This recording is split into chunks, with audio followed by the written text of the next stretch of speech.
ਧੰਨ ਵਾਹਿਗੁਰੂ ਜੀਓ।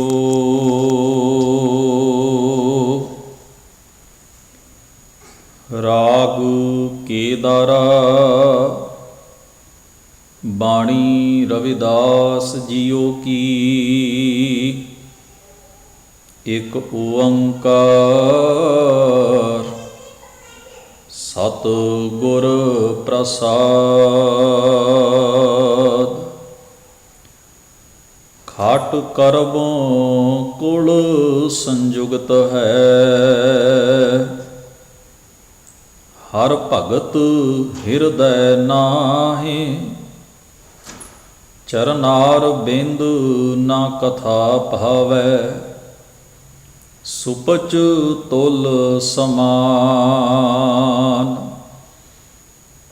ਖਾਟ ਕਰਮੋਂ ਕੁਲ ਸੰਯੁਗਤ ਹੈ, ਹਰ ਭਗਤ ਹਿਰਦੈ ਨਾਹਿ। ਚਰਨਾਰ ਬਿੰਦ ਨਾ ਕਥਾ ਭਾਵੈ, ਸੁਪਚ ਤੁਲ ਸਮਾਨ। ਰੇ ਚਿਤ ਚੇਤ ਚੇਤ ਅਚੇਤ, ਕਾਹੇ ਨਾ ਬਾਲਮੀਕੈ ਦੇਖ। ਕਿਸ ਜਾਤ ਤੇ ਕਿਹ ਪਦੈ ਅਮਰਿਓ, ਰਾਮ ਭਗਤ ਬਿਸੇਖ ਰਹਾਉ। ਸਵਾਨ ਸ਼ਤਰੂ ਅਜਾਤ ਸਭ ਤੇ, ਕ੍ਰਿਸ਼ਨ ਲਾਵੈ ਹੇਤ। ਲੋਕ ਬਪੁਰਾ ਕਿਆ ਸਰਾਹੈ, ਤੀਨ ਲੋਕ ਪ੍ਰਵੇਸ਼। ਅਜਾਮਲ ਪਿੰਗੁਲਾ ਲੁਬਤ ਕੁੰਚਰ, ਗਏ ਹਰ ਕੈ ਪਾਸ। ਐਸੇ ਦੁਰਮਤ ਨਿਸਤਰੇ, ਤੂੰ ਕਿਉ ਨ ਤਰਹਿ ਰਵਿਦਾਸ।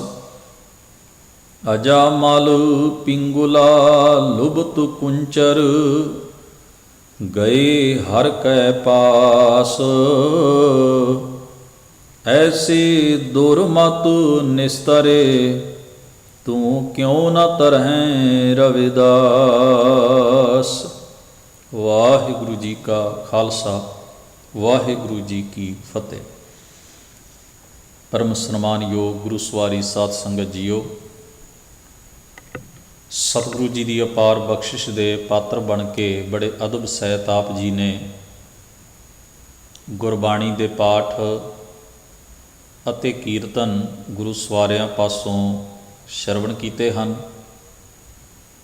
ਜਿਸ ਮੁਬਾਰਕ ਸ਼ਬਦ ਦਾ ਪਾਠ ਆਪ ਜੀ ਨੇ ਸ਼ਰਵਣ ਕੀਤਾ ਹੈ, ਗੁਰੂ ਗ੍ਰੰਥ ਸਾਹਿਬ ਜੀ ਦੇ ਅੰਕ ਨੰਬਰ 1124 ਉੱਪਰ ਇਹ ਪਾਵਨ ਸ਼ਬਦ ਸੁਭਾਏਮਾਨ ਹੈ। ਸ਼ਬਦ ਦਾ ਸਿਰਲੇਖ ਹੈ ਰਾਗ ਕੇਦਾਰਾ ਬਾਣੀ ਰਵਿਦਾਸ ਜੀਓ ਕੀ। ਰਾਗ ਦਾ ਨਾਮ ਕੇਦਾਰਾ ਰਾਗ ਹੈ। ਇਸ ਦੇ ਨਾਲ ਹੀ ਉਚੇਚਾ ਸਿਰਲੇਖ ਹੈ ਕਿ ਇਹ ਸ਼ਬਦ ਭਗਤ ਰਵਿਦਾਸ ਸਾਹਿਬ ਮਹਾਰਾਜ ਦਾ ਉਚਾਰਨ ਕੀਤਾ ਹੋਇਆ ਹੈ। ਸੰਖੇਪ ਮੰਗਲਾਚਰਨ ਇਸ ਉੱਪਰ ਸੁਭਾਏਮਾਨ ਹੈ। ਇੱਕ ਓੰਕਾਰ ਸਤਿਗੁਰ ਪ੍ਰਸਾਦ। ਉਹ ਪਰਮੇਸ਼ਰ ਪ੍ਰਭੂ ਜੋ ਸਾਰੀ ਕਾਇਨਾਤ ਦਾ ਸਿਰਜਕ ਵੀ ਹੈ, ਚਾਲਕ ਵੀ ਹੈ, ਘਾਲਕ ਵੀ ਹੈ, ਘਟ ਘਟ ਵਿੱਚ ਰਮਿਆ ਹੈ, ਹੁਕਮ ਰੂਪ ਜੋਤ ਰੂਪ ਵਿੱਚ ਵਿਆਪਕ ਹੈ। ਸਦੀਵ ਕਾਲ ਉਸ ਦੀ ਸੱਤਾ ਤੇ ਹੋਂਦ ਕਾਇਮ ਹੈ। ਗੁਰੂ ਦੇ ਬਖਸ਼ੇ ਹੋਏ ਅਨੁਭਵ ਦਾ ਸਦਕਾ, ਗਿਆਨ ਦਾ ਸਦਕਾ, ਸੋਝੀ ਦਾ ਸਦਕਾ ਉਸ ਪਰਮੇਸ਼ਰ ਦਾ ਮਿਲਾਪ ਜੀਵ ਨੂੰ ਹੁੰਦਾ ਹੈ।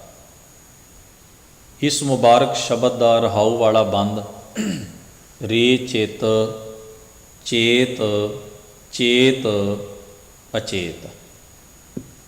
ਹੇ ਮੇਰੇ ਚਿੱਤ। ਵੈਸੇ ਐਸੇ ਕਈ ਸ਼ਬਦ ਗੁਰੂ ਗ੍ਰੰਥ ਸਾਹਿਬ 'ਚ ਆਉਂਦੇ ਨੇ। ਕਿਤੇ ਮਨ ਆਉਂਦਾ ਕਿਤੇ ਚਿੱਤ ਆਉਂਦਾ, ਕਿਤੇ ਸੁਰਤ ਆਉਂਦਾ, ਇਹ ਵੱਖਰੇ ਵੱਖਰੇ ਸਾਡੇ ਅੰਤःਕਰਨ ਦੇ ਹਿੱਸੇ ਨੇ। ਇਹਨੂੰ ਜੇ ਸੌਖੇ ਢੰਗ ਨਾਲ ਆਪਾਂ ਸਮਝਣਾ ਹੋਵੇ, ਆਧੁਨਿਕ ਬੋਲੀ ਦੇ ਵਿੱਚ ਜੋ ਸਾਡੀ ਟੈਕਨੀਕਲ ਜੋ ਚੀਜ਼ਾਂ ਅਸੀਂ ਯੂਜ਼ ਕਰਦੇ ਹਾਂ, ਵਰਤਦੇ ਹਾਂ, ਇਲੈਕਟ੍ਰੋਨਿਕ ਡਿਵਾਈਸਿਸ, ਸਾਡੇ ਕੋਲ ਇੱਕ ਮੋਬਾਈਲ ਹੈ। ਮੋਬਾਈਲ ਜਿਹੜਾ ਹੈ ਉਹ ਆਪਣੇ ਆਪ ਵਿੱਚ ਇੱਕ ਠੋਸ ਚੀਜ਼ ਹੈ। ਉਹਦੇ ਵਿੱਚ ਜਾਂ ਬਾਹਰ ਵੱਖਰੇ ਵੱਖਰੇ ਹਿੱਸੇ ਕੰਮ ਕਰਦੇ ਨੇ, ਪਰ ਉਹਦੇ ਵਿੱਚ ਇੱਕ ਚੀਜ਼ ਜਿਹੜੀ ਕੰਮ ਕਰਦੀ ਹੈ, ਜਿਸ ਨੂੰ ਆਪਾਂ ਕਹਿੰਦੇ ਇਹਦਾ ਸਾਫਟਵੇਅਰ ਹੈ, ਜਿਹੜਾ ਠੋਸ ਤੇ ਨਹੀਂ ਪਰ ਕੰਮ ਸਾਰਾ ਉਹਦਾ ਹੀ ਹੈ। ਨਹੀਂ ਤਾਂ ਇਸ ਖਿਡੌਣੇ ਦਾ ਕੋਈ ਅਰਥ ਹੀ ਨਾ ਰਹਿ ਜਾਏ ਜੇ ਇਹਦੇ ਵਿੱਚ ਉਹ ਡਿਵਾਈਸ ਦੇ ਵਿੱਚ ਸਾਫਟਵੇਅਰ ਕੰਮ ਨਾ ਕਰਦਾ ਹੋਵੇ। ਉਹ ਸਾਫਟਵੇਅਰ ਇਸ ਹਾਰਡਵੇਅਰ ਦੇ ਰਾਹੀਂ ਕੰਮ ਕਰਦਾ ਹੈ ਅਤੇ ਤਾਂ ਮੋਬਾਈਲ ਚੱਲਦਾ ਹੈ। ਇਹਦੇ ਵਿੱਚ ਫਿਰ ਵੱਖਰੀਆਂ ਵੱਖਰੀਆਂ ਆਪਾਂ ਵੇਖਦੇ ਐਪਸ ਹੁੰਦੀਆਂ ਨੇ, ਹੋਰ ਕਈ ਚੀਜ਼ਾਂ ਨੇ। ਉਹ ਚੀਜ਼ ਠੋਸ ਨਹੀਂ, ਪਰ ਫਿਰ ਵੀ ਇਹਦੇ ਵਿੱਚ ਵਰਕ ਕਰਦੀ ਹੈ ਅਤੇ ਠੋਸ ਫੜੀ ਜਾਣ ਵਾਲੀ ਚੀਜ਼ ਮੋਬਾਈਲ ਜਿਹੜਾ ਹੈ ਉਹ ਕੰਮ ਦਿੰਦਾ ਹੈ। ਇਸੇ ਤਰ੍ਹਾਂ ਕਹਿ ਲਓ ਵੀ ਸਾਡਾ ਜਿਹੜਾ ਸਰੀਰ ਹੈ ਇੱਕ ਠੋਸ ਸਥੂਲ ਚੀਜ਼ ਹੈ। ਸਰੀਰ ਦੇ ਅੰਦਰੂਨੀ ਅਤੇ ਬਹਿਰੂਨੀ ਅੰਗ ਹਨ, ਹਿੱਸੇ ਹਨ, ਪਰ ਇਹਦੇ ਵਿੱਚ ਜਿਹੜੀ ਚੀਜ਼ ਵਰਕ ਕਰਦੀ ਹੈ, ਕੰਮ ਕਰਦੀ ਹੈ, ਅਸੀਂ ਸੋਚਦੇ ਹਾਂ। ਹੁਣ ਕਿਸੇ ਦੀ ਸੋਚ ਨੂੰ ਫੜਿਆ ਜਾ ਸਕਦਾ? ਸਾਡੇ ਅੰਦਰ ਫੁਰਨੇ ਪੈਦਾ ਹੁੰਦੇ ਨੇ, ਕਿ ਫੁਰਨੇ ਕਿਸੇ ਨੂੰ ਵਿਖਾਈ ਦਿੰਦੇ ਨੇ? ਸਾਡੇ ਅੰਦਰ ਭਾਵ, ਜਜ਼ਬਾਤ, ਫੀਲਿੰਗਸ ਪੈਦਾ ਹੁੰਦੀਆਂ ਨੇ, ਉਹਨਾਂ ਦੇ ਪ੍ਰਭਾਵ ਤੇ ਵਿਖਾਈ ਦਿੰਦੇ ਨੇ, ਪਰ ਉਹ ਚੀਜ਼ਾਂ ਆਪਣੇ ਆਪ ਵਿੱਚ ਦਿਖਾਈ ਦੇਣ ਵਾਲੀਆਂ ਨਹੀਂ ਹਨ। ਤੋ ਸਾਡੇ ਅੰਦਰ ਕੁਝ ਐਸਾ ਕੁਦਰਤੀ ਕੰਮ ਕਰਦਾ ਹੈ, ਕਾਦਰ ਦਾ ਸਿਰਜਿਆ ਹੋਇਆ, ਜਿਹੜਾ ਇਸ ਪੰਜ ਭੂਤਕ ਦੇਹੀ ਨੂੰ ਚਲਾਉਂਦਾ ਹੈ। ਸਾਰਾ ਕੰਮ ਉਸ ਅੰਤःਕਰਨ ਦਾ, ਉਸ ਜੋਤ ਦਾ, ਉਸ ਪ੍ਰਕਾਸ਼ ਦਾ। ਤਾਂ ਹੀ ਹਜ਼ੂਰ ਨੇ ਇੱਕ ਸ਼ਬਦ ਕਿਹਾ, ਤਿਸਦਾ ਚਾਨਣ ਸਭ ਮੈਂ ਚਾਨਣ ਹੋਏ। ਉਸ ਪਰਮ ਜੋਤ ਦਾ ਸਦਕਾ ਹੀ ਸਭਨਾਂ ਦੇ ਵਿੱਚ ਚਾਨਣ ਹੈ, ਜੀਵਨ ਦਾ ਚਾਨਣ। ਇਹ ਸਰੀਰ ਦੇ ਵਿੱਚੋਂ ਜੇ ਜੀਵਨ ਝਲਕ ਰਿਹਾ ਤੇ ਪ੍ਰਕਾਸ਼ ਉਹਦਾ ਹੈ, ਉਹਦਾ ਹਿੱਸਾ ਹੈ। ਤੋ ਸਾਡੇ ਅੰਤःਕਰਨ ਦਾ ਕੁਝ ਭਾਗ ਨੇ ਜਿਹੜੇ ਵੱਖਰੇ ਵੱਖਰੇ, ਚਿੱਤ ਹੈ, ਮਨ ਹੈ, ਬੁੱਧ ਹੈ, ਸੁਰਤ ਹੈ। ਤਿੱਥੈ ਘੜੀਐ ਸੁਰਤ ਮਤ ਮਨ ਬੁੱਧ, ਤਿੱਥੈ ਘੜੀਐ ਸੁਰਾਂ ਸਿੱਧਾਂ ਕੀ ਸੁਧ। ਤੋ ਸਤਿਗੁਰੂ ਨੇ ਇਸ ਤਰ੍ਹਾਂ ਕਈ ਥਾਂ 'ਤੇ ਵੱਖਰੇ ਵੱਖਰੇ ਸ਼ਬਦਾਂ ਦੀ ਵਰਤੋਂ ਕੀਤੀ ਵੀ ਹੈ। ਚਿੱਤ ਤੋਂ ਭਾਵ ਹੈ ਜਿਹੜਾ ਹਿੱਸਾ ਸਾਡੇ ਅੰਦਰ ਚਿੰਤਨ ਕਰਦਾ ਹੈ, ਕਿਸੇ ਚੀਜ਼ ਦੀ ਵਿਚਾਰ ਕਰਦਾ ਹੈ। ਸਾਡੇ ਅੰਤःਕਰਨ ਦਾ ਅੰਦਰੂਨੀ ਵਿਚਾਰ ਸੱਤਾ ਦਾ ਉਹ ਹਿੱਸਾ ਜਿਹਦੇ ਵਿੱਚ ਵਿਚਾਰ ਚੱਲਦੀ ਹੈ, ਕਿਸੇ ਚੀਜ਼ ਦਾ ਚਿੰਤਨ, ਕਿਸੇ ਚੀਜ਼ ਦਾ ਧਿਆਨ ਚੱਲਦਾ ਹੈ, ਉਹਨੂੰ ਕਹਿ ਦਿੰਦੇ ਹਾਂ ਆਪਾਂ ਚਿੱਤ। ਆਪਾਂ ਕਹਿੰਦੇ ਮੇਰੇ ਚਿੱਤ 'ਚ ਹੀ ਨਹੀਂ ਆਈ ਇਹ ਗੱਲ, ਯਾਨੀ ਕਿ ਮੇਰੇ ਵਿਚਾਰ 'ਚ ਹੀ ਨਹੀਂ ਆਈ। ਇਸ ਖਿਆਲ ਨੂੰ ਮੈਂ ਆਪਣੇ ਅੰਦਰ ਦੁਬਾਰਾ ਸੋਚਿਆ ਹੀ ਨਹੀਂ, ਇਹਨੂੰ ਪ੍ਰੈਕਟਿਸ ਵਿੱਚ ਨਹੀਂ ਲਿਆਂਦਾ। ਇੱਕ ਤਾਂ ਹੁੰਦਾ ਨਾ ਫੁਰਨਾ ਆ ਗਿਆ ਤੁਹਾਨੂੰ, ਆਪਾਂ ਕਹਿੰਦੇ ਮੈਨੂੰ ਬੈਠੇ ਬੈਠੇ ਨੂੰ ਫੁਰਨਾ ਆਇਆ ਵੀ ਮੈਂ ਫਲਾਨੀ ਜਗ੍ਹਾ ਜਾਵਾਂ। ਉਸੇ ਵੇਲੇ ਖਿਆਲ ਅੰਦਰ ਆਇਆ ਅਤੇ ਆਪਾਂ ਉੱਠ ਕੇ ਤੁਰ ਪਿਆ। ਆਪਾਂ ਕਹਿੰਦੇ ਮੇਰੇ ਅੰਦਰ ਫੁਰਨਾ ਉੱਠਿਆ ਵੀ ਚਲੋ ਫਲਾਨੀ ਥਾਂ ਜਾਂਦੇ ਹਾਂ। ਹੁਣ ਉਸ ਫੁਰਨੇ ਨੂੰ, ਮੰਨ ਲਓ ਫੁਰਨਾ ਆਇਆ ਅਤੇ ਉਹਨੂੰ ਛੱਡ ਦਿੱਤਾ, ਅਤੇ ਜਦੋਂ ਕੋਈ ਪੁੱਛੇ ਵੀ ਤੂੰ ਆਇਆ ਨਹੀਂ, ਤੈਨੂੰ ਸੱਦਿਆ ਸੀ ਤੂੰ ਆਇਆ ਨਹੀਂ, ਤਾਂ ਅਗਲਾ ਕਹਿੰਦੇ ਫੁਰਨਾ ਤਾਂ ਮੇਰੇ ਅੰਦਰ ਆਇਆ ਸੀ, ਫਿਰ ਮੇਰੇ ਚਿੱਤ 'ਚ ਹੀ ਨਹੀਂ ਆਈ ਗੱਲ ਵੀ ਜਾਣਾ ਚਾਹੀਦਾ। ਇਹਦਾ ਮਤਲਬ ਜਿਹੜਾ ਫੁਰਨਾ ਜਿੰਨਾ ਚਿਰ ਉਹ ਵੀ ਪ੍ਰੈਕਟਿਸ 'ਚ ਨਾ ਹੋਵੇ, ਉਹ ਵੀ ਅੰਦਰ ਜ਼ੋਰ ਨਾ ਪਾਵੇ, ਉਹਨਾਂ ਚਿਰ ਬੰਦੇ ਦਾ ਸਰੀਰ ਤੁਰ ਨਹੀਂ ਸਕਦਾ। ਉਹ ਜਿਹੜਾ ਅਗਲਾ ਪਾਰਟ ਹੈ ਉਸ ਫੁਰਨੇ ਦਾ, ਉਹਨੂੰ ਅਸੀਂ ਕਹਿੰਦੇ ਹਾਂ ਚਿੱਤ। ਜਦੋਂ ਸਾਡੇ ਅੰਦਰ ਕੋਈ ਵਿਚਾਰ ਆਉਂਦਾ ਹੈ ਅਤੇ ਉਹ ਚਿੰਤਨ 'ਚ ਪੈਂਦਾ ਹੈ, ਉਹ ਚਿੰਤਨ ਵਿੱਚ ਪੈ ਕੇ ਫਿਰ ਸਾਨੂੰ ਮੈਂਟਲੀ ਪ੍ਰਪੇਅਰ ਕਰਦਾ ਅੰਦਰੂਨੀ ਤੌਰ 'ਤੇ ਵੀ ਇਹ ਕੰਮ ਹੋਵੇ। ਸੋ ਪਹਿਲਾ ਕੰਮ ਹੈ ਵੀ ਫੁਰਨਾ ਆਉਣਾ, ਖਿਆਲ ਉਪਜਣਾ। ਦੂਜਾ ਕੰਮ ਹੈ ਵੀ ਉਸ ਖਿਆਲ ਦੀ ਪਕਿਆਈ ਕਰਨੀ, ਆਪਣੇ ਆਪ ਨੂੰ ਉਸ ਖਿਆਲ ਦੇ ਉੱਤੇ ਮਜ਼ਬੂਤ ਕਰਨਾ, ਜਿਹਨੂੰ ਆਪਾਂ ਕਹਿੰਦੇ ਹਾਂ ਦ੍ਰਿੜਤਾ ਰੱਖਣੀ। ਸਤਿਗੁਰੂ ਨੇ, ਬਾਬਾ ਰਵਿਦਾਸ ਸਾਹਿਬ ਮਹਾਰਾਜ ਨੇ ਸ਼ਬਦ ਵਰਤੇ ਰੇ ਚਿੱਤ, ਚੇਤ, ਚੇਤ, ਅਚੇਤ। ਤੁਸੀਂ ਵੇਖੋਗੇ ਜਦੋਂ ਪੰਕਤੀ ਦੇ ਦਰਸ਼ਨ ਕਰੋਗੇ ਨਾ, ਰੇ ਚਿੱਤ, ਚੇਤ, ਚੇਤੇ ਕਰ। ਚੇਤ ਕਿਸ ਨੂੰ ਚੇਤ? ਜੋ ਚੇਤਨ ਹੈ, ਜੋ ਸਭਨਾਂ ਵਿੱਚ ਜਿਉਂਦਾ ਜਾਗਦਾ। ਉਸ ਚੇਤਨ ਸਰਵ ਵਿਆਪਕ ਪਰਮੇਸ਼ਰ ਨੂੰ ਚੇਤੇ ਕਰ। ਅਚੇਤ, ਹੇ ਅਚੇਤ ਚੇਤ। ਇਹਨੂੰ ਆਪਾਂ ਕਹਿੰਦੇ ਵੀ ਹੇ ਅਗਿਆਨੀ, ਬੇਸਮਝ, ਭੁੱਲੜ, ਗਾਫਲ, ਮੇਰੇ ਚਿੰਤਨ ਦੇ ਹਿੱਸੇ ਮਨ, ਉਸ ਸਰਵ ਵਿਆਪੀ ਚੇਤਨ ਜਿਉਂਦੇ ਜਾਗਦੇ ਰਮੇ ਹੋਏ ਪਰਮੇਸ਼ਰ ਨੂੰ ਚੇਤੇ ਕਰ। ਇੱਕ ਹੋਰ ਸ਼ਬਦ ਮਹਾਰਾਜ ਦੀ ਬਾਣੀ 'ਚ ਆਉਂਦਾ, ਨੌਵੇਂ ਗੁਰੂ ਪਾਤਸ਼ਾਹ ਵਰਦੇ ਨੇ, ਚੇਤਨਾ ਹੈ ਤਉ ਚੇਤ ਲੈ, ਨਿਸ ਦਿਨ ਮੈਂ ਪ੍ਰਾਨੀ, ਛਿਨ ਛਿਨ ਔਧ ਬਿਹਾਤ ਹੈ, ਫੂਟੈ ਘਟ ਜਿਉ ਪੰਨ। ਪੰਜਵੇਂ ਪਾਤਸ਼ਾਹ ਵੀ ਇਸ ਤਰ੍ਹਾਂ ਇੱਕ ਦੋ ਸ਼ਬਦ ਰਲੇਵੇਂ ਮਿਲਵੇਂ ਵਰਤਦੇ ਨੇ ਇੱਕ ਸਲੋਕ 'ਚ। ਚੇਤਾ ਈ ਤਾਂ ਚੇਤ, ਸਾਹਿਬ ਸੱਚਾ ਸੋ ਧਣੀ। ਚੇਤਾ ਈ ਤਾਂ ਚੇਤ, ਸਾਹਿਬ ਸੱਚਾ ਸੋ ਧਣੀ। ਤੋ ਇੱਥੇ ਮਹਾਰਾਜ ਨੇ ਹੁਣ ਦੂਜੀ ਪੰਕਤੀ 'ਚ ਉਦਾਹਰਣ ਦਿੱਤੀ, ਕਹਿੰਦੇ ਕਾਹੇ ਨਾ ਬਾਲਮੀਕੈ ਦੇਖ, ਹੇ ਮੇਰੇ ਗਾਫਲ ਮਨ, ਤੂੰ ਉਸ ਸਰਵ ਵਿਆਪਕ ਪਰਮੇਸ਼ਰ ਦਾ ਚਿੰਤਨ ਕਿਉਂ ਨਹੀਂ ਕਰਦਾ? ਤੇਰੇ ਸਾਹਮਣੇ ਪ੍ਰਤੱਖ ਉਦਾਹਰਣ ਹੈ ਵੀ ਉਸ ਮਾਲਕ ਦਾ ਚੇਤਾ ਰੱਖਣ ਵਾਲੇ, ਰੱਬ ਦੀ ਭਗਤੀ ਕਰਨ ਵਾਲੇ, ਪਰਮੇਸ਼ਰ ਦੇ ਗੁਣਾਂ ਨਾਲ ਜੁੜਨ ਵਾਲੇ ਕਿੰਨੇ ਉੱਚੇ ਜੀਵਨ ਦੇ ਮਾਲਕ ਹੋ ਜਾਂਦੇ ਨੇ। ਤੇ ਜੇ ਤੈਨੂੰ ਇਹਦਾ ਪ੍ਰਮਾਣ ਚਾਹੀਦਾ ਹੋਵੇ, ਐਗਜ਼ੈਂਪਲ ਚਾਹੀਦੀ ਹੋਵੇ, ਉਦਾਹਰਣ ਚਾਹੀਦੀ ਹੋਵੇ, ਤੇ ਕਾਹੇ ਨਾ ਬਾਲਮੀਕ ਦੇ, ਤੂੰ ਭਗਤ ਬਾਲਮੀਕ ਵੱਲ ਕਿਉਂ ਨਹੀਂ ਦੇਖਦਾ? ਭਗਤ ਬਾਲਮੀਕ ਜੀ ਦੇ ਜੀਵਨ ਨੂੰ ਕਿਉਂ ਨਹੀਂ ਤੱਕਦਾ? ਜੇ ਤੂੰ ਉਹਨਾਂ ਦੇ ਜੀਵਨ ਨੂੰ ਸਾਹਮਣੇ ਰੱਖੇ, ਭਾਵ ਉਹਨਾਂ ਦੀ ਉਦਾਹਰਣ ਨੂੰ ਧਿਆਨ ਵਿੱਚ ਰੱਖੇ, ਤਾਂ ਤੈਨੂੰ ਸਮਝ ਪੈ ਜਾਏਗੀ ਕਿ ਉਸ ਸਰਵ ਵਿਆਪੀ ਪਰਮੇਸ਼ਰ ਦਾ ਚੇਤਾ ਕਰਨ ਵਾਲੇ ਕਿੰਨੇ ਉੱਚੇ ਜੀਵਨ ਦੇ ਮਾਲਕ ਹੋ ਜਾਂਦੇ ਨੇ।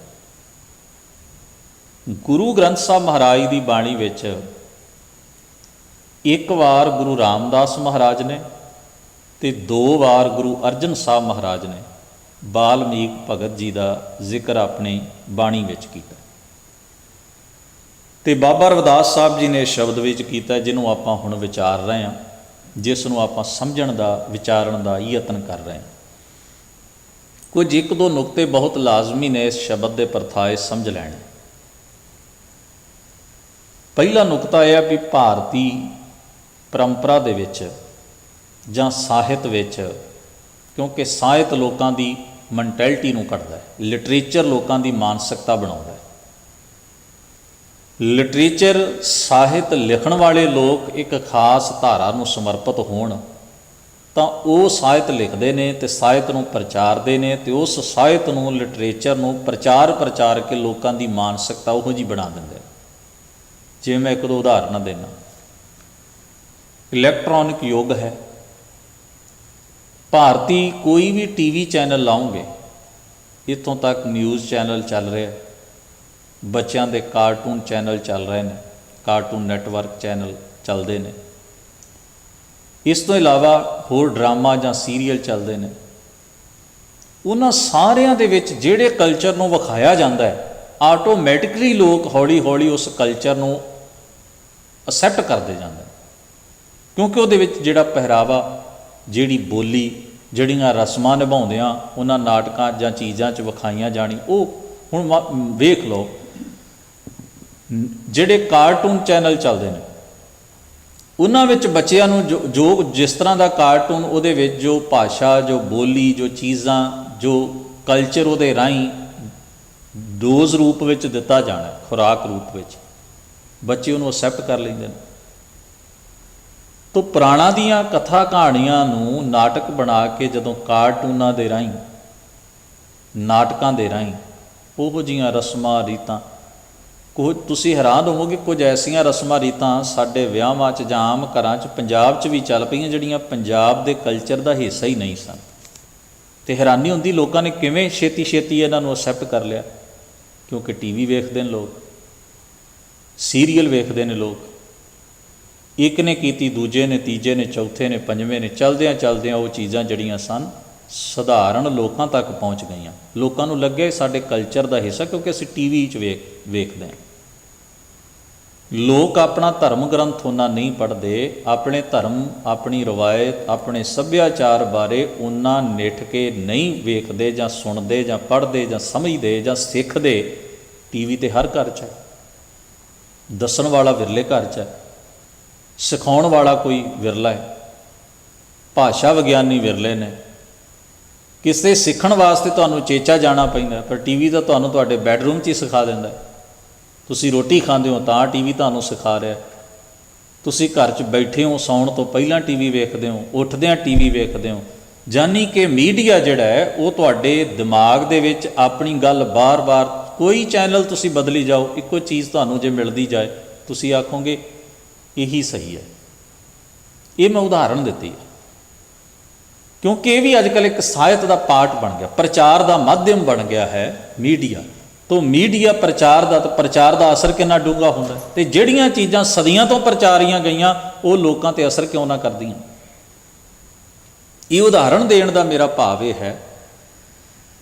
ਤੋਂ ਭਾਰਤ ਵਿੱਚ ਜਿਹੜਾ ਸਾਹਿਤ ਰਚਿਆ, ਇੱਕ ਖਾਸ ਧਾਰਾ ਦੇ ਲੋਕਾਂ ਨੇ ਬਹੁਤਾਤ 'ਚ ਰਚਿਆ, ਅਤੇ ਉਹਨਾਂ ਨੇ ਕੁਝ ਐਸੀਆਂ ਲਿਖਤਾਂ ਵੀ ਲਿਖੀਆਂ ਵੀ ਜਿਹੜੇ ਮਹਾਨ ਇਨਕਲਾਬੀ ਮਹਾਂਪੁਰਖ ਅਤੇ ਸਤਿਪੁਰਖ ਹੋਏ ਨਾ ਭਾਰਤ ਵਿੱਚ, ਉਹਨਾਂ ਦੇ ਜੀਵਨ ਉੱਤੇ ਵੀ ਉਹਨਾਂ ਨੇ ਰਲ ਗੱਡ ਜਿਹੀਆਂ ਗੱਲਾਂ ਕਰਕੇ ਦੋ ਤਰ੍ਹਾਂ ਦੀਆਂ ਉਲਝਵੀਆਂ ਜਿਹੀਆਂ ਕਨਫਿਊਜ਼ਨ ਪੈਦਾ ਕਰ ਦਿੱਤੀ। ਇੱਕ ਪੋਥੀ ਲਿਖੀ, ਨਾਰਾਇਣ ਦਾਸ ਗਵਾਲੀਅਰ ਦਾ ਇੱਕ ਵੈਸ਼ਨਵ ਭਗਤ ਸੀ, ਉਸ ਨੇ ਭਗਤਮਾਲ ਪੋਥੀ ਲਿਖੀ। ਉਹਦੀਆਂ ਅੱਗੇ ਹੋਰ ਐਡੀਸ਼ਨਾਂ ਛਪੀਆਂ, ਉਹਦੇ ਉਤਾਰੇ ਛਪੇ, ਟਰਾਂਸਲੇਸ਼ਨਾਂ ਛਪੀਆਂ, ਪੰਜਾਬੀ 'ਚ ਵੀ ਆਈ ਭਗਤਮਾਲ। ਹੁਣ ਉਹਨੂੰ ਭਗਤਮਾਲ ਨੂੰ ਤੁਸੀਂ ਸਾਹਮਣੇ ਰੱਖ ਲਓ, ਉਹਦੇ 'ਚ ਜਿਹੜੀ ਕਥਾ ਬਾਬਾ ਰਵਿਦਾਸ ਭਗਤ ਮਹਾਰਾਜ ਦੀ ਲਿਖੀ ਹੈ ਉਹਨੂੰ ਇੱਕ ਪਾਸੇ ਰੱਖ ਲਓ, ਅਤੇ ਉਹਨਾਂ ਦੀ ਬਾਣੀ ਨੂੰ ਇੱਕ ਪਾਸੇ, ਜਿਹੜੀ ਗੁਰੂ ਗ੍ਰੰਥ ਸਾਹਿਬ 'ਚ ਦਰਜ ਹੈ ਉਹਨੂੰ ਇੱਕ ਪਾਸੇ ਰੱਖ ਲਓ। ਅਤੇ ਜੇ ਤਾਂ ਮਨੁੱਖ ਨੇ ਅੱਖਾਂ ਮੀਟ ਕੇ ਸਭ ਕੁਝ ਮੰਨਣਾ ਹੋਵੇ ਵੀ ਜੋ ਆਉਂਦਾ ਸਭ ਠੀਕ ਹੀ ਹੈ, ਉਹਦੀ ਮੈਂ ਗੱਲ ਨਹੀਂ ਕਰ ਰਿਹਾ। ਜਿਹਨੇ ਬਾਣੀ ਨੂੰ ਪੜ੍ਹਿਆ ਅਤੇ ਵਿਚਾਰਿਆ ਵੀ ਬਾਣੀ 'ਚ ਕੀ ਲਿਖਿਆ, ਬਾਬਾ ਰਵਿਦਾਸ ਸਾਹਿਬ ਮਹਾਰਾਜ ਖੁਦ ਕੀ ਕਹਿੰਦੇ ਨੇ, ਅਤੇ ਜਿਨ੍ਹਾਂ ਨੇ ਉਹ ਭਗਤਮਾਲ ਦੀ ਸਾਖੀ ਨਾਲ ਪੜ੍ਹ ਲਈ, ਉਹ ਕਹਿਣਗੇ ਵੀ ਇਹ ਜ਼ਰੂਰ ਕਿਸੇ ਸ਼ਰਾਰਤੀ, ਕਿਸੇ ਪ੍ਰਾਪੂ ਗੰਡੇ ਦੇ ਥੱਲੇ, ਜਾਂ ਕਿਸੇ ਨੇ ਬਾਬਾ ਰਵਿਦਾਸ ਸਾਹਿਬ ਮਹਾਰਾਜ ਦੇ ਜੀਵਨ ਨੂੰ ਗੰਧਲਾ ਕਰਨ ਲਈ ਲਿਖੀ ਹੈ।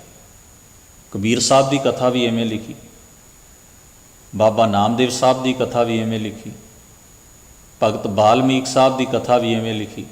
ਹਰ ਇੱਕ ਦੀ ਕਥਾ ਨੂੰ ਰਲ ਗੱਡ ਕਰਦਾ ਗਿਆ, ਆਪਣੀ ਮਰਜ਼ੀ ਮੁਤਾਬਕ ਢਾਲਦਾ ਗਿਆ। ਹੁਣ ਇਹ ਤਾਂ ਉਹ ਕਹਿਣੋਂ ਰਿਹਾ ਵੀ ਬਾਬਾ ਰਵਿਦਾਸ ਸਾਹਿਬ ਮਹਾਰਾਜ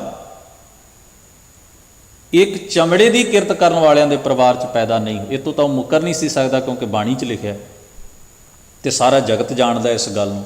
ਖੁਦ ਬਾਬਾ ਰਵਿਦਾਸ ਸਾਹਿਬ ਕਹਿੰਦੇ ਨੇ ਵੀ ਦੁਨੀਆ 'ਚ ਜਹਾਨ ਜਾਣਦੀ ਹੈ ਵੀ ਸਾਡੀ ਕਿਰਤ ਕੀ ਹੈ। ਪਰ ਹੁਣ ਉਹਨੇ ਵਿਚਲਾ ਰਾਹ ਕੱਢਿਆ। ਉਹਨੇ ਕਿਹਾ ਜੀ ਪੁਰਾਣੇ ਜਨਮ ਵਿੱਚ ਉਹ ਬ੍ਰਾਹਮਣਾਂ ਦੇ ਘਰ ਵਿੱਚ ਪੈਦਾ ਹੋਏ, ਪਹਿਲੋਂ ਬ੍ਰਾਹਮਣ ਹੁੰਦੇ ਸਨ ਪਿਛਲੇ ਜਨਮ 'ਚ, ਅਤੇ ਉਹਨਾਂ ਨੂੰ ਇੱਕ ਰਿਸ਼ੀ ਦੇ ਸਰਾਪ ਕਰਕੇ ਉਹਨਾਂ ਨੂੰ ਫਿਰ ਇਸ ਜਨਮ 'ਚ ਆਉਣਾ ਪਿਆ। ਬਾਬਾ ਕਬੀਰ ਸਾਹਿਬ ਨੂੰ ਐਵੇਂ ਹੀ ਕਹਿੰਦਾ ਹੈ। ਹੋਰ ਬੜੀਆਂ ਕਥਾ ਕਹਾਣੀਆਂ ਇੱਥੇ ਕਈਆਂ ਨਹੀਂ ਜਾ ਸਕਦੀਆਂ ਜੋ ਕੁਝ ਉਹਨੇ ਬਾਬਾ ਕਬੀਰ ਸਾਹਿਬ ਬਾਰੇ ਲਿਖਿਆ। ਅੱਜ ਉਹ ਗੱਲ ਕੋਈ ਪ੍ਰਚਾਰੇ ਨਾ ਸਿੱਧਾ ਸਟੇਜ ਦੇ ਉੱਤੇ, ਅਤੇ ਲੋਕ ਉਹਦੇ ਗਲ ਪੈ ਜਾਣਗੇ, ਤੂੰ ਹੁੰਦਾ ਕੌਣ ਐਸੇ ਮਹਾਨ ਭਗਤਾਂ ਬਾਰੇ ਗੱਲਾਂ ਕਹਿਣ ਵਾਲਾ। ਪਰ ਲੋਕਾਂ ਨੇ ਉਹ ਸਦੀਆਂ ਤੋਂ ਪੜ੍ਹੀ ਪੋਥੀ ਅਤੇ ਉਹ ਸੁਣਾਈ ਗਈ ਭਲੇ ਵੇਲਿਆਂ 'ਚ, ਜਦੋਂ ਮੀਡੀਆ ਦਾ ਇੰਨਾ ਯੁੱਗ ਨਹੀਂ ਸੀ। ਅਤੇ ਮੀਡੀਆ ਦੇ ਯੁੱਗ 'ਚ ਵੀ ਕਿਤੇ ਨਾ ਕਿਤੇ ਤਕੜਿਆਂ ਦੇ ਰਾਹੀਂ ਇਹ ਗੱਲਾਂ ਚੱਲ ਜਾਂਦੀਆਂ ਨੇ। ਹੁਣ ਤੁਸੀਂ ਵੇਖੋ, ਕਥਾ ਕਹਾਣੀਆਂ ਇੱਕ ਪਾਸੇ ਅਤੇ ਬਾਣੀ ਇੱਕ ਪਾਸੇ। ਇਹ ਸ਼ਬਦ ਮੈਂ ਇਸ ਕਰਕੇ ਤੁਹਾਡੇ ਸਾਹਮਣੇ ਕਹਿ ਰਿਹਾ ਵੀ ਲਫ਼ਜ਼ ਆਇਆ ਬਾਲਮੀਕੈ ਦੇਖ। ਵੈਸੇ ਸ਼ਬਦ ਆਪਾਂ ਇਸ ਤੋਂ ਮਗਰਲੇ ਸ਼ਬਦ ਵਿਚਾਰ ਲਏ ਨੇ। ਇਸ ਸ਼ਬਦ ਨੂੰ ਰੋਕਣਾ ਇਸ ਕਰਕੇ ਪਿਆ ਵੀ ਇੱਕ ਘੁੰਡੀ ਇਹਦੇ ਵਿੱਚ ਬੜੀ ਲਾਜ਼ਮੀ ਸੀ। ਵਿਦਵਾਨਾਂ ਦੇ ਲਿਖਤਾਂ ਅਤੇ ਖੋਜਾਂ ਦੇ ਮੁਤਾਬਕ ਦੋ ਬਾਲਮੀਕ ਹੋਏ। ਚੇਤੇ ਵਿੱਚ ਰੱਖਣਾ, ਇੱਕ ਹੈ ਮਹਾਕਵੀ ਮਹਾਰਿਸ਼ੀ ਵਾਲਮੀਕ, ਵਵੇ ਨਾਲ ਵਾਲਮੀਕ, ਉਹ ਹੋਇਆ ਹੈ ਤ੍ਰੇਤੇ ਯੁੱਗ ਵਿੱਚ। ਉਹਨਾਂ ਦੇ ਗ੍ਰੰਥਾਂ ਨੂੰ, ਕਿਉਂਕਿ ਯੁੱਗਾਂ ਨੂੰ ਵੀ ਉਹ ਮੰਨਦੇ ਨੇ, ਅਵਤਾਰਾਂ ਨੂੰ ਵੀ ਉਹ ਮੰਨਦੇ ਨੇ, ਅਤੇ ਕਥਾ ਕਹਾਣੀਆਂ ਵੀ ਉਹਨਾਂ ਦੀਆਂ ਹੀ ਨੇ। ਆਪਾਂ ਇਸ ਕਰਕੇ ਗੱਲ ਉਹਨਾਂ ਦੀ ਹੀ ਕਰਾਂਗੇ ਜਿਨ੍ਹਾਂ ਨੇ ਲਿਖੀਆਂ ਨੇ।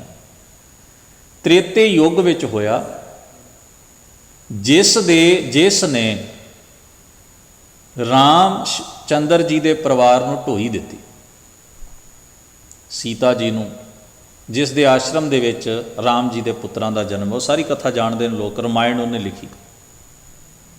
ਉਹ ਬ੍ਰਾਹਮਣ ਕੁਲ ਵਿੱਚ ਪੈਦਾ ਹੋਇਆ, ਉਹਨਾਂ ਗ੍ਰੰਥਾਂ ਦੇ ਹਵਾਲਿਆਂ ਮੁਤਾਬਕ ਬ੍ਰਾਹਮਣ ਕੁਲ ਵਿੱਚ ਉਹ ਪੈਦਾ ਹੋਇਆ।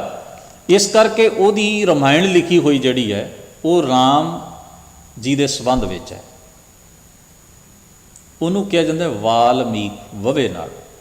ਵਵੇ ਅਤੇ ਬੱਬੇ ਦਾ ਬੜਾ ਫਰਕ ਪੈ, ਜਿਵੇਂ ਗੁਰਬਾਣੀ ਵਿੱਚ ਬਿਆਸ ਆਏਗਾ, ਬਿਆਸ ਮੈਂ ਪੇਖੀ ਹੈ, ਵੈਸੇ ਉਹਦਾ ਨਾਮ ਰਿਸ਼ੀ ਵਿਆਸ ਵੀ ਹੈ, ਤਾਂ ਸ਼ਬਦਾਵਲੀ ਦਾ ਵੀ ਫਰਕ ਪੈ ਜਾਂਦਾ।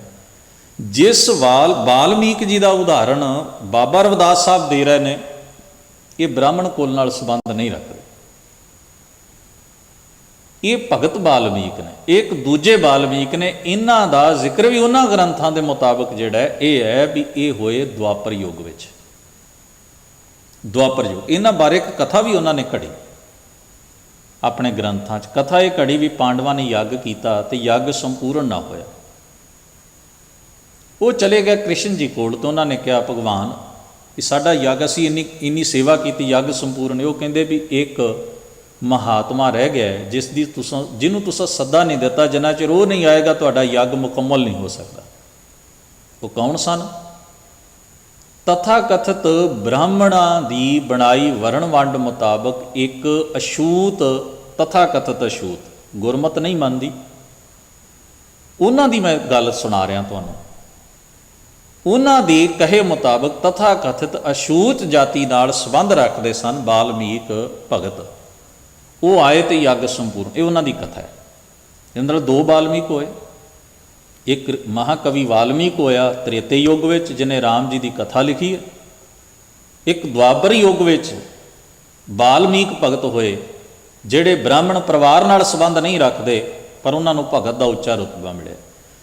ਗੁਰੂ ਗ੍ਰੰਥ ਸਾਹਿਬ ਦੀ ਬਾਣੀ 'ਚ ਮੈਂ ਪਹਿਲਾਂ ਕਿਹਾ ਵੀ ਇਸ ਸ਼ਬਦ ਵਿੱਚ ਜਾਂ ਤਾਂ ਬਾਬਾ ਰਵਿਦਾਸ ਸਾਹਿਬ ਮਹਾਰਾਜ ਨੇ ਜ਼ਿਕਰ ਕੀਤਾ ਹੈ ਵਾਲਮੀਕ ਦਾ, ਜਾਂ ਗੁਰੂ ਰਾਮਦਾਸ ਮਹਾਰਾਜ ਨੇ ਆਪਣੀ ਬਾਣੀ ਵਿੱਚ ਇੱਕ ਵਾਰ ਜ਼ਿਕਰ ਕੀਤਾ ਹੈ, ਤੇ ਗੁਰੂ ਅਰਜਨ ਸਾਹਿਬ ਜੀ ਨੇ 2 ਵਾਰ ਜ਼ਿਕਰ ਕੀਤਾ।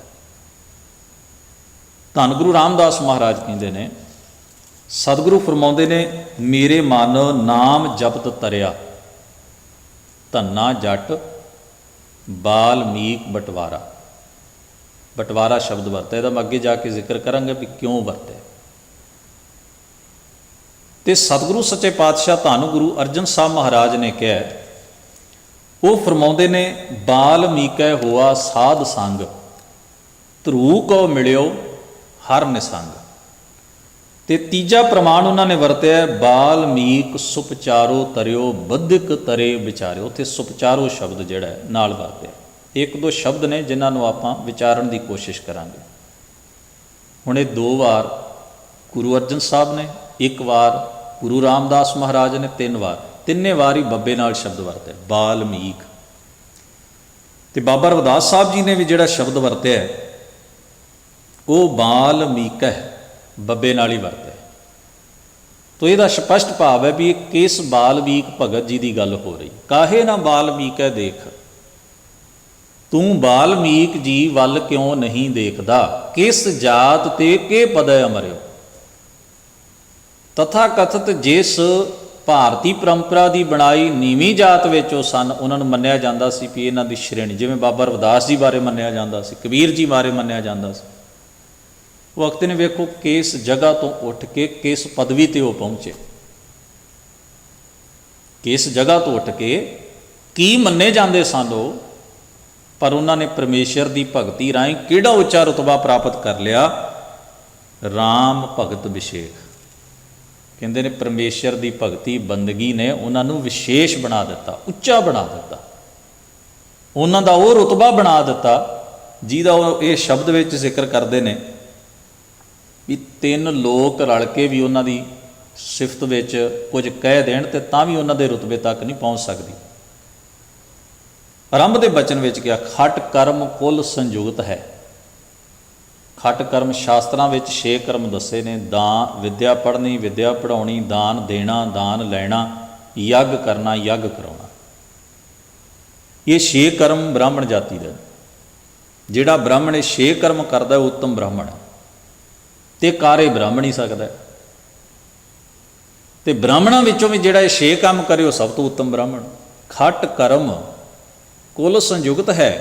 ਉੱਚੀ ਕੁਲ ਦਾ ਬ੍ਰਾਹਮਣ ਹੋਵੇ ਤੇ 6 ਕਰਮ ਵੀ ਕਰਦਾ ਹੋਵੇ। ਤੇ ਬਾਬਾ ਰਵਿਦਾਸ ਸਾਹਿਬ ਅੱਗੇ ਪਤਾ ਕੀ ਕਹਿੰਦੇ ਨੇ? ਕਹਿੰਦੇ ਨੇ ਹਰ ਭਗਤ ਹਿਰਦੈ ਨਾਏ। ਪਰ ਜੇ ਉਹਦੇ ਅੰਦਰ ਪਰਮੇਸ਼ਰ ਦਾ ਪ੍ਰੇਮ, ਅਦਬ, ਭਗਤੀ, ਗਿਆਨ, ਰੱਬ ਦਾ ਅਨੁਭਵ, ਪਰਮੇਸ਼ਰ ਦੇ ਰਾਹ 'ਤੇ ਉਹ ਨਹੀਂ ਚੱਲਦਾ, ਰੱਬ ਨੂੰ ਸਰਵ ਵਿਆਪਕ ਜਾਣ ਕੇ ਮਨੁੱਖਤਾ ਨਾਲ ਪ੍ਰੇਮ ਨਹੀਂ ਕਰਦਾ, ਫਿਰ ਕੀ ਕਹਿੰਦੇ ਨੇ? ਚਰਨਾਰ ਬਿੰਦ ਨਾ ਕਥਾ ਭਾਵੈ।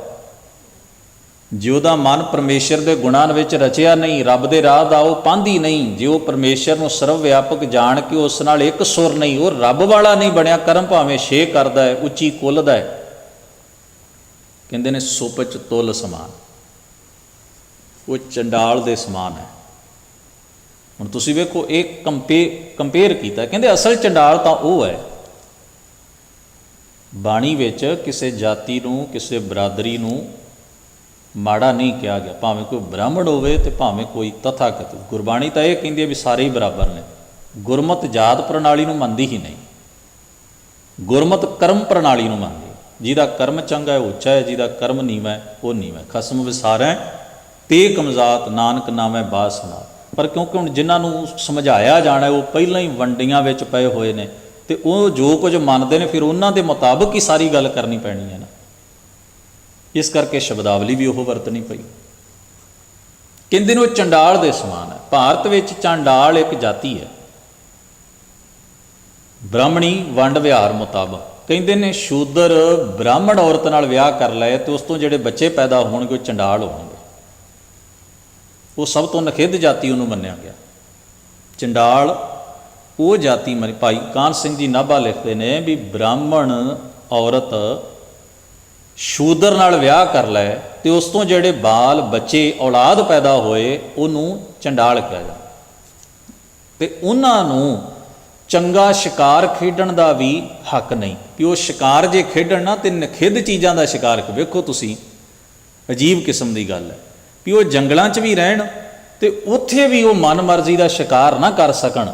ਉੱਥੇ ਵੀ ਉਹ ਸ਼ਿਕਾਰ ਕਾਹਦਾ ਕਰ ਸਕਦੇ? ਜਿਹੜੀਆਂ ਚੀਜ਼ਾਂ ਨਖਿੱਧ ਮੰਨੀਆਂ ਜਾਂਦੀਆਂ ਨੇ। ਕੁੱਤਿਆਂ ਦਾ ਸ਼ਿਕਾਰ ਕਰ ਸਕਦੇ ਨੇ, ਹੋਰ ਚੀਜ਼ਾਂ ਦਾ ਸ਼ਿਕਾਰ ਕਰ ਸਕਦੇ ਨੇ, ਉਹ ਗੰਦਗੀ ਢੋਣ, ਇਹ ਸਾਰੇ ਉਹ ਨਖਿੱਧ ਕੰਮ ਜਿਹੜੇ ਬੰਦਾ ਆਪ ਘਰ 'ਚ ਕਰਨੋਂ ਸੰਕੋਚ ਕਰਦਾ, ਉਹ ਉਹਨਾਂ ਨੂੰ ਕਿਹਾ ਵੀ ਇਹ ਇਹਨਾਂ ਦਾ ਫਰਜ਼ ਹੈ। ਉਹ ਸਾਰੇ ਗੰਦਗੀ ਢੋਣ ਵਾਲੇ ਕੰਮ, ਦਰ ਕਿਨਾਰੀ ਦੇ ਕੰਮ, ਜਿਹੜੇ ਨਫ਼ਰਤ ਅਤੇ ਗਲੀਚਤਾ ਦੇ ਕੰਮ ਸਾਰੇ ਉਹ ਕਰਨ, ਤੇ ਸ਼ਿਕਾਰ ਵੀ ਜੇ ਉਹਨਾਂ ਖੇਡਣਾ ਤੇ ਕੁੱਤਿਆਂ ਦਾ ਸ਼ਿਕਾਰ ਖੇਡਣ। ਇਹ ਪੁਰਾਣ ਤੇ ਸ਼ਾਸਤਰ ਕਹਿੰਦੇ ਨੇ। ਪਰਾਸ਼ਰ ਰਿਸ਼ੀ ਨੇ ਆਪਣੇ ਗ੍ਰੰਥ ਵਿੱਚ ਸਿਮਰਤੀ ਵਿੱਚ ਲਿਖਿਆ, ਕਹਿੰਦਾ ਚੰਡਾਲ ਤੇ ਤੁਹਾਡੀ ਨਜ਼ਰ ਪੈ ਜਾਏ ਨਾ, ਚੰਡਾਲ ਤੇ ਤੁਹਾਡੀਆਂ ਅੱਖਾਂ ਪਿੱਟੀਆਂ ਜਾਂਦੀਆਂ ਨੇ। ਪੁੱਛਿਆ ਫਿਰ ਇਹਦਾ ਕੀ ਹੱਲ ਹੈ? ਕਹਿੰਦਾ ਫਿਰ ਸੂਰਜ ਵੱਲ ਵੇਖੋ, ਸੂਰਜ ਦੀ ਰੋਸ਼ਨੀ ਨਾਲ ਤੁਹਾਡੀ ਅੱਖਾਂ ਦੀ ਭਿੱਟ ਦੂਰ ਹੋਏਗੀ। ਜਦੋਂ ਚੰਡਾਲ ਦਿਸ ਪਏ ਤੇ ਸੂਰਜ ਜ਼ਰੂਰ ਵੇਖੋ ਮਗਰੋਂ। ਇੱਥੋਂ ਤੁਸੀਂ ਅੰਦਾਜ਼ਾ ਲਾ ਸਕਦੇ ਆ ਵੀ ਜਿਹੜੀਆਂ ਸਿਮਰਤੀਆਂ ਨੇ ਉਹਨਾਂ ਨੇ ਕੀ ਕਾਰੇ ਕੀਤੇ ਨੇ ਜਾਤ ਪਾਤਾਂ ਵਿੱਚ ਵੰਡ ਕੇ, ਤੇ ਜਿਨ੍ਹਾਂ ਨੂੰ ਨੀਵੇਂ ਕਿਹਾ ਉਹਨਾਂ ਦੇ ਕਿਵੇਂ ਹੱਕ ਖੋਏ ਤੇ ਕਿਵੇਂ ਉਹਨਾਂ ਨੂੰ ਪਿਛਾਂਹ ਧੱਕਿਆ, ਜ਼ਮੀਨ 'ਚ ਗੱਡ ਦੇਣ ਦੀ ਕੋਸ਼ਿਸ਼ ਕੀਤੀ। ਕਿ ਉਹਨਾਂ ਸਦਕੇ ਜਾਈਏ ਸਤਿਗੁਰੂ ਗੁਰੂ ਨਾਨਕ ਦੇ ਘਰ ਤੋਂ। ਉਹਨਾਂ ਮਹਾਨ ਸਤਿਪੁਰਖਾਂ ਦੀ ਬੰਦਗੀ ਭਗਤੀ ਨੂੰ ਇੰਨਾ ਮਾਣ ਦਿੱਤਾ ਵੀ ਉਹਨਾਂ ਦੀ ਬਾਣੀ 'ਤੇ ਚੌਰ ਚੁੱਲ ਰਿਹਾ, ਉਹਨਾਂ ਨੂੰ ਗੁਰੂ ਦਾ ਰੁਤਬਾ ਮਿਲਿਆ। ਸਾਹਿਬ ਸਤਿਗੁਰੂ ਮਹਾਰਾਜ ਫਰਮਾਉਂਦੇ ਨੇ ਸੁਪਚ ਤੁਲ ਸਮਾਨ। ਉਹ ਚੰਡਾਲ ਸਮਾਨ ਤਾਂ ਉਹ ਬ੍ਰਾਹਮਣ ਹੈ ਜਿਹਦਾ ਕਰਮ ਨਖਿੱਧ ਹੈ। ਅੱਗੇ ਵੇਖੋ, ਸਵਾਨ ਛਤਰ ਆਜ਼ਾਤ ਸਭ ਤੇ ਕ੍ਰਿਸ਼ਨ ਲਾਵੈ ਹੇਤ। ਹੁਣ ਇਹ ਉਦਾਹਰਣ ਭਗਤ ਬਾਲਮੀਕ ਦੀ ਹੈ, ਕਵੀ ਬਾਲਮੀਕ ਦੀ ਨਹੀਂ। ਮੈਂ ਫਿਰ ਉਹਦਾ ਉਦਾਹਰਣ ਦੇ ਰਿਹਾ। ਰਮਾਇਣ ਕਰਤਾ ਕਵੀ ਬਾਲਮੀਕ ਦਾ ਕੋਈ ਜ਼ਿਕਰ ਨਹੀਂ ਗੁਰੂ ਗ੍ਰੰਥ ਸਾਹਿਬ 'ਚ। ਇਹ ਭਗਤ ਬਾਲਮੀਕ ਦੀ ਉਦਾਹਰਣ। ਇਹ ਸਾਨੂੰ ਆਪਣੇ ਚੇਤੇ 'ਚ ਰੱਖਣਾ ਪਏਗਾ। ਸਵਾਨ ਛਤਰ, ਕਿਉਂਕਿ ਚੰਡਾਲਾਂ ਨੂੰ ਇਹ ਕੰਮ ਦਿੱਤਾ ਗਿਆ ਨਾ ਵੀ ਤੁਸੀਂ ਕੁੱਤਿਆਂ ਦਾ ਸ਼ਿਕਾਰ, ਜਿਨ੍ਹਾਂ ਨੂੰ ਉਹ ਕਹਿੰਦੇ ਨੇ, ਇਹ ਆਪਣੇ ਸ਼ਬਦ ਨੇ। ਹੁਣ ਵੇਖੋ ਨਾ, ਜਿਹੜੇ ਸ਼ਬਦ ਗੁਰੂ ਸਾਹਿਬ ਆਪਣੇ ਵੱਲੋਂ ਵਰਤਦੇ ਨੇ ਉਹਨਾਂ ਦੇ ਸ਼ਬਦਾਂ ਨੂੰ ਬਾਈਪਾਸ ਕਰਕੇ ਉਦਾਹਰਣ ਦਿੰਦੇ ਨੇ। ਹੁਣ ਜਿਵੇਂ ਆਡ ਦਾਮ ਕੋ ਸ਼ੀਪਰੋ, ਗੁਰੂ ਅਰਜਨ ਸਾਹਿਬ ਥੋੜ੍ਹਾ ਕਹਿੰਦੇ ਨੇ ਭਗਤ ਨਾਮਦੇਵ ਸਾਹਿਬ ਨੂੰ ਵੀ ਅੱਧੀ ਦਮੜੀ ਦਾ, ਲੋਕ ਕਹਿੰਦੇ ਸਨ। ਉਹ ਫਿਰ ਆਪਣਾ ਵਿਊ ਨਾਲ ਕੀ ਦਿੰਦੇ ਨੇ, ਹੋਇਓ ਲਖੀਣਾ। ਕਹਿੰਦੇ ਤੁਸੀਂ ਕਹਿੰਦੇ ਹੋ ਅੱਧੀ ਦਮੜੀ ਦਾ, ਉਹ ਤਾਂ ਲੱਖਾਂ ਦਾ ਹੈ। ਤੁਸੀਂ ਕਹਿੰਦੇ ਹੋ ਇਹ ਜੱਟ ਬੂਟ ਹੈ, ਉਹ ਤਾਂ ਜੱਟਰੋ ਹੈ। ਇਹ ਬਿਰਧ ਸੁਣ ਕੇ ਜੱਟਰੋ ਉੱਠ ਭਗਤੀ ਲਾਗਾ। ਤੁਸੀਂ ਕਹਿੰਦੇ ਹੋ ਇਹ ਚਮੜੇ ਦਾ ਕੰਮ ਕਰਨ ਵਾਲਾ ਝਮਿਆਰ ਹੈ, ਤੁਸੀਂ ਕਹਿੰਦੇ ਹੋ ਨਾ। ਪਰ ਉਹ ਬਾਬਾ ਰਵਿਦਾਸ ਸਾਹਿਬ ਨੂੰ ਕੀ ਰੁਤਬਾ ਦਿੰਦੇ ਨੇ? ਆਪਾਂ ਉਹਨਾਂ ਦੀ ਬਾਣੀ ਬਾਬਾ ਰਵਿਦਾਸ ਸਾਹਿਬ ਦੀ ਵਿਚਾਰ ਰਹੇ ਹਾਂ ਅਤੇ ਗੁਰਬਾਣੀ ਦੇ ਬਾਕੀ ਪਹਿਲੂ ਵੀ ਵਿਚਾਰ ਰਹੇ ਹਾਂ। ਤਾਂ ਸ਼ਬਦਾਵਲੀ ਤਾਂ ਉਹੀ ਵਰਤੀ ਜਾਣੀ ਹੈ ਜੋ ਵਰਤੀ ਜਾ ਰਹੀ ਹੈ ਪਹਿਲਾਂ ਸਮਝਾਉਣ ਖਾਤਰ। ਸਵਾਨ ਛਤਰ ਆਜ਼ਾਦ ਸਭ ਤੇ, ਜਿਸ ਭਗਤ ਬਾਲਮੀਕ ਸਾਹਿਬ ਨੂੰ ਪੁਰਾਣਕ ਕਥਾਵਾਂ ਨੇ, ਸ਼ਾਸਤਰਾਂ ਨੇ ਜਿਨ੍ਹਾਂ ਦੀ ਜਾਤੀ ਨੂੰ, ਬਰਾਦਰੀ ਨੂੰ ਸ਼ਿਕਾਰੀ ਕਹਿ ਕੇ ਭੰਡਿਆ, ਬਟਵਾਰਾ ਕਹਿ ਕੇ ਭੰਡਿਆ, ਇਹੋ ਜਿਹੀਆਂ ਕਥਾ ਕਹਾਣੀਆਂ ਉਹਨਾਂ ਦੇ ਨਾਮ ਨਾਲ ਜੋੜੀਆਂ, ਅਤੇ ਜਿਨ੍ਹਾਂ ਨੂੰ ਨੀਵੇਂ ਆਖਿਆ, ਆਜ਼ਾਦ ਸ਼ੂਦਰ ਆਖਿਆ, ਕ੍ਰਿਸ਼ਨ ਲਾਵੈ ਹੇਤ, ਉਹ ਭਗਤ ਬਾਲਮੀਕ ਪਰਮੇਸ਼ਰ ਦੇ ਪ੍ਰੇਮ ਨਾਲ ਸਰਸ਼ਾਰ ਤੇ ਭਰੇ ਹੋਏ ਸਨ। ਹੇਤ ਦਾ ਮਤਲਬ ਹੁੰਦਾ ਪ੍ਰੇਮ, ਕ੍ਰਿਸ਼ਨ ਜੀ ਦੇ ਨਾਲ ਨਹੀਂ, ਦਵਾਰਕਾ ਨਾਥ ਕ੍ਰਿਸ਼ਨ ਜੀ ਨੇ, ਸਰਵ ਵਿਆਪਕ ਪਰਮੇਸ਼ਰ ਦੇ ਨਾਲ। ਲੋਕ ਬਪੁਰਾ ਕਿਆ ਸਰਾ ਹੈ, ਲੋਕ ਵਿਚਾਰੇ ਉਸ ਭਗਤ ਬਾਲਮੀਕ ਸਾਹਿਬ ਦੀ ਕੀ ਸ਼ੋਭਾ ਕਰ ਸਕਦੇ ਨੇ? ਸਾਡੀਆਂ ਜ਼ਬਾਨਾਂ ਰਲ ਕੇ ਵੀ ਸਾਰੇ ਲੋਕਾਂ ਦੀਆਂ ਉਹਨਾਂ ਦੀ ਸ਼ੋਭਾ ਬਿਆਨ ਨਹੀਂ ਕਰ ਸਕਦੀਆਂ। 3 ਲੋਕ ਪ੍ਰਵੇਸ਼, ਉਹਨਾਂ ਦਾ ਨਾਮ ਤਾਂ 3 ਲੋਕਾਂ ਚੁੱਗਾ, ਉਹਨਾਂ ਦੀ ਪ੍ਰਸਿੱਧੀ ਤਾਂ ਬਹੁਤ ਵੱਡੀ ਹੈ, ਸਾਡੇ ਕਹਿਣ ਤੋਂ ਵੀ ਕਿਤੇ ਵੱਡੀ। ਫਿਰ ਆਖਦੇ ਨੇ ਆਜਾ ਮਲ ਪਿੰਗੁਲਾ ਲੁਬਤ ਕੁੰਚਰ ਗਏ ਹਰ ਕੈ ਪਾਸ। ਭਾਗਵਤ ਦੀ ਕਥਾ ਹੈ, ਭਾਗਵਤ ਵਿੱਚ ਕਥਾਵਾਂ ਨੇ। ਆਜਾਮਲ ਕਨੌਜ ਦਾ ਇੱਕ ਬ੍ਰਾਹਮਣ ਸੀ, ਵਿਦਵਾਨ ਸੀ। ਉਹ ਵੇਸ਼ਵਾ ਦੇ ਚੱਕਰ ਵਿੱਚ ਫਸ ਕੇ ਉਹਦੇ ਨਾਲ ਵਿਆਹ ਕਰ ਲੈਂਦਾ ਅਤੇ ਆਪਣੇ ਧਰਮ ਤੋਂ ਗਿਰ ਜਾਂਦਾ। ਇਹ ਉਹਨਾਂ ਦੀ ਕਥਾ ਕਹਿੰਦੀ ਹੈ। ਉਸ ਨੇ ਆਪਣੇ ਪੁੱਤਰ ਦਾ ਨਾਮ ਨਰਾਇਣ ਰੱਖਿਆ, ਆਖਰੀ ਸਮੇਂ ਨੂੰ ਯਾਦ ਕਰਦਾ ਸੀ, ਮੁਕਤ ਹੋਇਆ। ਇਸੇ ਤਰ੍ਹਾਂ ਪਿੰਗੁਲਾ, ਜਿਸ ਨੂੰ ਵਿਦੇਹ ਨਗਰੀ ਜਨਕਪੁਰੀ ਦੀ ਇੱਕ ਵੇਸ਼ਵਾ ਕਿਹਾ ਜਾਂਦਾ ਹੈ। ਕਥਾਵਾਂ ਐਸੀਆਂ ਬਹੁਤ ਨੇ, ਬਹੁਤ ਲੰਬਾ ਚੌੜਾ ਇਹਨਾਂ ਦਾ ਸਿਲਸਿਲਾ ਹੈ, ਪਰ ਉਹ ਅਖੀਰ ਪਰਮੇਸ਼ਰ ਦੀ ਯਾਦ ਵਿੱਚ ਜੁੜਦੀ ਹੈ, ਮੰਦੇ ਕਰਮਾਂ ਤੋਂ ਹਟ ਜਾਂਦੀ ਹੈ। ਲੁਬਤ ਇੱਕ ਸ਼ਿਕਾਰੀ ਹੈ ਜਿਹੜਾ ਕੁਝ ਮਹਾਤਮਾ ਲੋਕਾਂ ਨੂੰ ਮਾਰਨ ਲਈ ਆਉਂਦਾ ਅਤੇ ਉਹਨੂੰ ਕਹਿੰਦੇ ਨੇ ਵੀ ਸਾਨੂੰ ਇਹੋ ਜਿਹਾ ਸ਼ਿਕਾਰ ਲੱਭ ਕੇ ਲਿਆ ਕੇ ਦੇ। ਉਹਨਾਂ ਨੇ ਖੁਲੀਆ ਇਹੋ ਜਿਹਾ ਬਣਾਇਆ ਜਿਹੜੀ ਚੀਜ਼ ਮਿਲੇ ਹੀ ਨਾ। ਉਹ ਥੱਕ ਗਿਆ, ਉਹ ਕਹਿੰਦਾ ਮੈਨੂੰ ਤਾਂ ਇਹ ਲੱਭਿਆ ਹੀ ਨਹੀਂ। ਕਹਿੰਦੇ ਲੱਭਣ ਵਾਲੀ ਚੀਜ਼ ਤੇਰੇ ਅੰਦਰ ਹੈ, ਉਸ ਨੂੰ ਲੱਭਣ ਦੀ ਕੋਸ਼ਿਸ਼ ਕਰ। ਕਹਿੰਦੇ ਨੇ ਉਹ ਆਪਣੇ ਮਾੜੇ ਕਰਮਾਂ ਤੋਂ ਹਟ ਜਾਂਦਾ, ਬੰਦੇ ਮਾਰਨੋਂ ਹਟ ਜਾਂਦਾ। ਕੁੰਚਰ ਇੱਕ ਕਥਾ, ਇੱਕ ਗੰਧਰਵ ਆਪਣੇ ਧਰਮ ਤੋਂ ਭ੍ਰਿਸ਼ਟ ਹੁੰਦਾ ਹੈ, ਉਹਨੂੰ ਦੇਵਲ ਰਿਸ਼ੀ ਸ਼ਰਾਪ ਦਿੰਦਾ ਹੈ, ਉਹ ਹਾਥੀ ਬਣ ਜਾਂਦਾ ਹੈ। ਅਖੀਰ ਉਹ ਪਰਮੇਸ਼ਰ ਨੂੰ ਯਾਦ ਕਰਦਾ, ਮੁਕਤ ਹੁੰਦਾ। ਬਾਣੀ ਨੇ ਉਦਾਹਰਨਾਂ ਵਰਤੀਆਂ ਨੇ, ਸਾਰੇ ਮਹਾਂਪੁਰਖਾਂ ਨੇ ਤਕਰੀਬਨ ਥੋੜ੍ਹੇ ਬਹੁਤ ਫਰਕ ਨਾਲ ਵਰਤੀਆਂ ਨੇ, ਪਰ ਇਹਨਾਂ ਦਾ ਭਾਵ ਲਿਆ, ਚੇਤੇ 'ਚ ਰੱਖਿਓ, ਕਥਾ ਦਾ ਭਾਵ ਲਿਆ। ਭਾਵ ਕੀ ਹੈ? ਗਏ ਹਰ ਕੈ ਪਾਸ। ਓੜਕ ਨੂੰ ਮੁਕਤ ਕਿਵੇਂ ਹੋਏ? ਜਦੋਂ ਇਹਨਾਂ ਦਾ ਚਿੰਤਨ ਬਦਲਿਆ। ਅਜਾਮਲ ਦਾ ਕੀ ਬਦਲਿਆ? ਚਿੰਤਨ। ਗਨਕਾ ਦਾ ਕੀ ਬਦਲਿਆ? ਚਿੰਤਨ। ਲੁਬਤ ਕੁੰਚਰ ਦਾ ਕੀ ਬਦਲਿਆ? ਚੇਤਾ ਕਿਹਦਾ ਆਇਆ? ਪਰਮੇ। ਜਦੋਂ ਚਿੰਤਨ ਬਦਲ ਗਿਆ, ਕਹਿੰਦੇ ਗਏ ਹਰ ਕੈ ਪਾਸ। ਐਸੇ ਨਿਸਤਰ, ਐਸੇ ਦੁਰਮਤ ਨਿਸਤਰੇ, ਜਦੋਂ ਅਜਾਮਲ ਵਰਗੇ, ਲੁਬਤ ਵਰਗੇ, ਕੁੰਚਰ ਵਰਗੇ, ਗਨਕਾ ਵਰਗੇ, ਜਦੋਂ ਇਹਨਾਂ ਲੋਕਾਂ ਪਿੰਗਲਾ ਵਰਗੇ ਦੁਰਮਤ ਭੈੜੀ ਮਤ ਵਿੱਚ ਗ੍ਰਸੇ ਹੋਏ ਉੱਤਮ ਹੋ ਗਏ ਹਨ, ਤੂੰ ਕਿਉਂ ਨਾ ਤਰੈਂ ਰਵਿਦਾਸ? ਫਿਰ ਤੇਰਾ ਜੇ ਚਿੰਤਨ ਬਦਲ ਜਾਏ, ਜੇ ਤੈਨੂੰ ਰੱਬ ਦਾ ਚੇਤਾ ਹੈ, ਤੂੰ ਤੇਰਾ ਭਲਾ ਕਿਉਂ ਨਹੀਂ ਹੋਏਗਾ? ਤੇਰਾ ਵੀ ਭਲਾ ਹੋਏਗਾ। ਇਸ ਕਰਕੇ ਸਾਹਿਬ ਫਰਮਾਉਂਦੇ ਨੇ, ਰੇ ਚਿਤ ਚੇਤ ਚੇਤ ਅਚੇਤ। ਸਾਹਿਬ ਸਤਿਗੁਰੂ ਮਿਹਰ ਕਰਨ, ਇਹ ਉਪਦੇਸ਼ ਸਾਡੇ ਮਨਾਂ ਵਿੱਚ ਵਸੇ। ਭੁੱਲ ਚੁੱਕ ਦੀ ਖਿਮਾ। ਫਤਿਹ ਸਾਂਝੀ ਕਰੋ। ਵਾਹਿਗੁਰੂ ਜੀ ਕਾ ਖਾਲਸਾ, ਵਾਹਿਗੁਰੂ ਜੀ ਕੀ ਫਤਿਹ।